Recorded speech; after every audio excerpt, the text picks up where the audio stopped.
En la serie El Dios Ateo mostramos que Dios destruye, pero ¿cómo destruye? O sea, no es que Dios no destruya, sino cómo destruye. Dios es vida. En Él no hay lugar para cambio, no hay lugar de sombra y definitivamente en Él no hay oscuridad. Dios no es un árbol del bien y del mal. Dios es un árbol de la vida. O sea, um, cuando entendemos que en Dios no hay oscuridad, Dios no puede dar oscuridad, pero Dios nos puede dejar en la oscuridad. Dios no puede dar lo que Él no tiene. ¿Ok? En Sodoma y Gomorra, cuando Dios interviene después del pecado, interviene para que este mundo no colapse. Hay dos maneras en las cuales la Biblia nos muestra cómo el enemigo tiene poder sobre los elementos de la tierra. Dos maneras. La primera manera es, él puede usar, digamos, de las herramientas que existen en este mundo para crear desastres naturales. Lo vemos, por ejemplo, en el libro de Job. En el libro de Job es claro, él crea el viento. O sea, él levanta un viento, él levanta un tornado. Y de hecho, hasta fuego que cae del cielo. Uno de los siervos de Job dice, fuego cayó del cielo de Dios. Sabemos que fue el enemigo. Pero sin embargo, en su percepción de este siervo, es de Dios. Y te lo pone ahí clarito en la Biblia, en el capítulo 1 del libro de Job.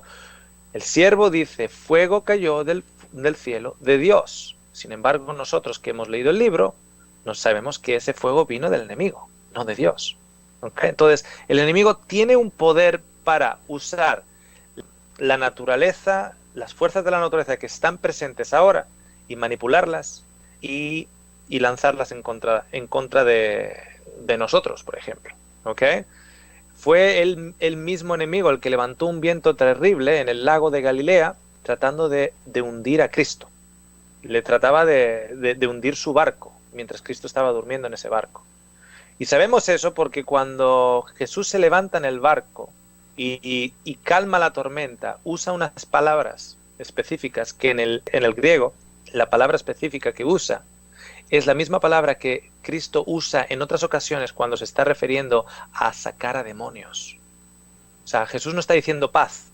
A veces escuchas sermones que Jesús se levantó y dijo paz, y se hizo paz en el mar. No, esa no es la palabra que está en griego. La palabra que está en griego es la misma palabra que Jesús dice cuando está sacando demonios. Entonces, y cuando les está haciendo callar y sacándolos. Entonces, esa creación de ese viento que puso en jaque, que puso temor incluso en pescadores profesionales de ese lago, era un viento y una tormenta creada usando los elementos que existen en esta tierra por la mano del enemigo. Entonces, el enemigo tiene el poder de crear estas cosas. Al mismo tiempo, lo que el enemigo tiene es el poder de sobre los elementos en otra manera. Y quiero que entiendan esto. Cuando el mundo pecó, el edificio empezó a tambalearse. Dios puso para sujetar a este mundo, ahora ya desbalanceado, puso la cruz de Cristo, como la torre de Pisa. ¡Pum! La cruz de Cristo y sujetándolo. Ahora, de otra manera tiene el enemigo poder para manipular el medio ambiente y para manipular, por ejemplo, los tornados, las calamidades, etc. ¿Cuál es la otra manera? Una es, evidentemente, usando, digamos, estos medios naturales y en su sabiduría utilizándolos de una u otra manera para crear estas tormentas, para crear estos fuegos, etc. Pero la otra es, si es Dios el que está sujetando, y la razón por la cual Dios permanece sujetando es porque está protegiendo, pero si el ser humano dice no queremos saber nada de ti, queremos que te apartes, y tienes que respetarnos porque tú nos has dado libertad de elegir y Dios tiene que respetar esa libertad de elegir. El enemigo tiene poder sobre los elementos moviendo al hombre en contra de Dios. Cuando el hombre es movido por el enemigo en contra de Dios, el enemigo tiene poder sobre los elementos. ¿A qué me refiero? Muy simple. Porque cuando el enemigo mueve al hombre, el hombre rechaza a Dios, Dios se tiene que remover y al removerse hay un colapso de la estructura de la creación. Cuando vemos en el libro cuando vemos en Génesis 6, vemos la historia del diluvio. ¿Ok? Para crear lluvia, el principio de la lluvia es un principio de condensación y diferencia de temperaturas. O sea, el aire caliente sube para arriba, pero el aire caliente que sube para arriba sube con una concentración, un porcentaje de humedad. Cuando sube para arriba, baja la temperatura. Cuando baja la temperatura, una temperatura más baja no es capaz de almacenar tanto porcentaje de humedad y empieza a condensarse. Así se crean las nubes para la lluvia. ¿Ok? Entonces, primeramente, para una lluvia, por lo que es una gota de lluvia, necesitamos un cambio de temperatura. Sabemos que en el Edén no había ese cambio de temperatura. El primer registro de cambio de temperatura en el Edén es después del pecado. Después del pecado, después de pecar, nos dice que Dios entra en el jardín en el frío de la tarde. Es la primera referencia a un cambio de temperatura, en el frío de la tarde. A partir de entonces vemos que hay un cambio que ocurre en las plantas, empiezan a crecer malezas, pinchos, etcétera, etcétera. Ya hay un desbalance. Ya hay un desbalance. Dios está sujetando. ¿Ok? Ya hay un desbalance y Dios está sujetando. Pero hay ya evidencias de ese desbalance.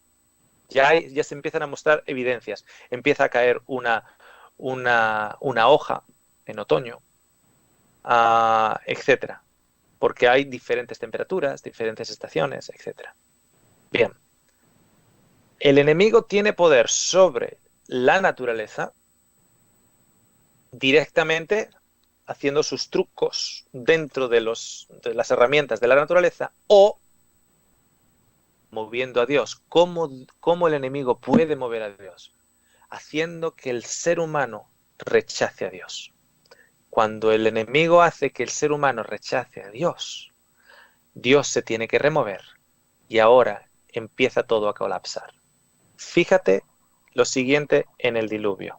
En el diluvio tenemos que los pensamientos de sus corazones y de sus mentes eran malvados continuamente. La obra del enemigo ha sido perfecta. Rechazaban a Dios en todo momento.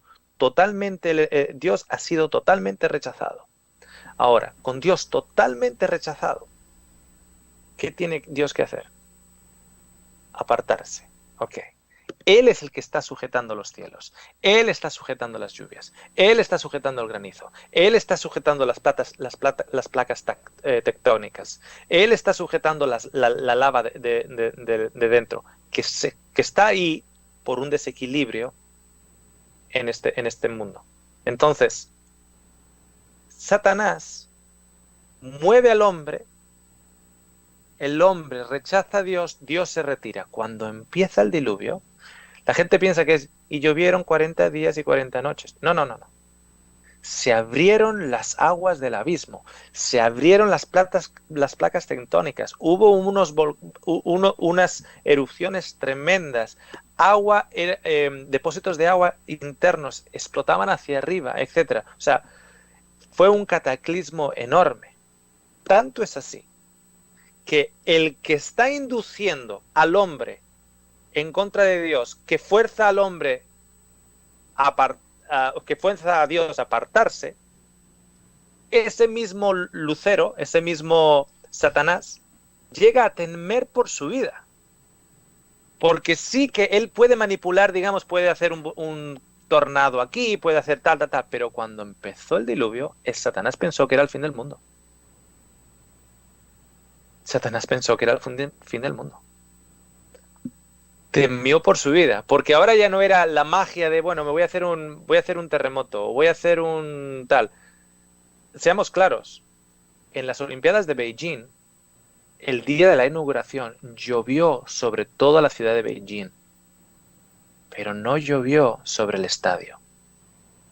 Porque el hombre fue capaz de manipular el tiempo y no llovió sobre el estadio. Si el hombre puede hacer eso, el enemigo puede hacer eso, evidentemente. Ahora, los pilares de la creación son movidos de una manera diferente. Los pilares de la creación son movidos cuando Dios se retira. Y esos pilares esos pilares de la creación, Dios se retiró en el diluvio porque la gente del diluvio no querían saber nada de Dios y Dios tiene que respetar. Cuando esos pilares se empezaron a mover, incluso Satanás temió por su vida. Y sus ángeles temblaron. Dice, uy, no me esperaba esto. Demasiado grande fue el cataclismo. Llegó a temer por su vida. Indonesia.